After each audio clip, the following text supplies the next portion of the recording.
सर्वांना नमस्कार. आज होतं मुलांच्या स्कूलमध्ये रंगपंचमीचं सेलिब्रेशन. तर दोघंही जण आज रंगीत ड्रेस घालून गेलेले होते आणि दोघंही कलर सोबत घेऊन गेलेले होते.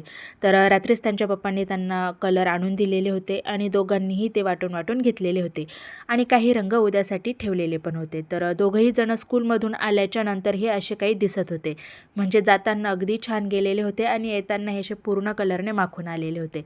तर तेच आल्यानंतर सगळ्या गोष्टी सांगत होते, स्कूलमध्ये असं झालं तसं झालं वगैरे. तर ते झाल्याच्या नंतर आमच्या नळाला हे असं पाणी आलेलं होतं आणि इतकं घाण गढूळ पाणी येत होतं. तर बहुतेक टाकी वगैरे धुवत असणार, त्यामुळे हे असं पाणी आलेलं होतं. तर मी काही पाणी भरलेलं नाही. तर आता 2-3 दिवस झाले तसं पाणीच आलेलं नाही आहे आमच्याकडे. त्यानंतर मुलांची ही अशी दुसऱ्या दिवसाची रंगपंचमीची तयारी चाललेली होती. आता स्कूलमध्ये त्यांचं तसंही रंगपंचमीचं भरपूर सेलिब्रेशन झालेलं आहे. कलर त्यांचे खेळून झालेले आहेत. पण उद्या तर संडे आहे आणि उद्या सकाळी झाली की त्यांचं कलर वगैरे खेळणं चालू होणार आहे. तर आजच फुगे वगैरे फुगून ठेवतायत आणि विवानला तसं फुगे वगैरे भरून ठेवायला काही जमत नाही, त्यामुळे शुभ्राच ते काम छान करते. आणि आज शुभ्राच्या पप्पांना खायचं होतं नॉनव्हेज, त्यामुळे त्यांनी फिश चिकन आणून दिलेलं होतं. आणि मुलांना तशी तर बिर्याणी आवडते, त्यामुळे चिकन ग्रेव्ही, बिर्याणी आणि फिश फ्राय असं बनवणार होती मी.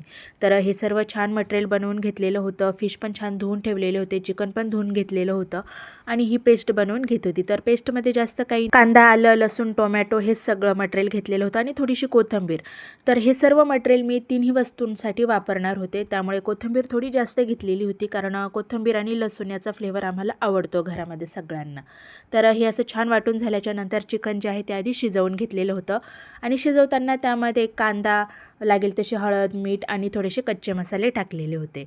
फिश फ्राय करण्यासाठी मी ते जास्त काही नाही, लाल तिखट, लागेल तशी हळद आणि मीठ घेतलेलं होतं आणि जी आपण पेस्ट बनवून ठेवलेली होती तीही थोडीशी घेतलेली होती. तसं तर दरवेळेस मी फिश फ्राय करताना त्यामध्ये हिरवी मिरची आणि लसूण हे बारीक करून घेते, पण आज थोडं वेगळ्या पद्धतीने बनवलेलं होतं, म्हणजे एकाच मटेरियलमध्ये मी तिन्ही पण पदार्थांमध्ये मी घेतलेले होते. आणि मग 10-15 मिनटं झाल्याच्या नंतर लगेचच ते फ्राय करण्यासाठी घेतलेले होते. तर हे असे छान फ्राय झालेले होते आणि फिश पण खूप छान होते. माझ्या विवानला तर खूप आवडतात, आवडीने खातो.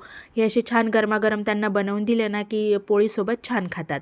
तर हा असा माझा छान स्वयंपाक जवळजवळ झालेलाच होता. Chicken gravy, biryani, fish fry आणि सोबत होत्या पोळ्या. आणि शुभ्राच्या पप्पांना लागतात तसं काकडी, टोमॅटो, गाजर हे असं सर्व काही जेवणामध्ये होतं.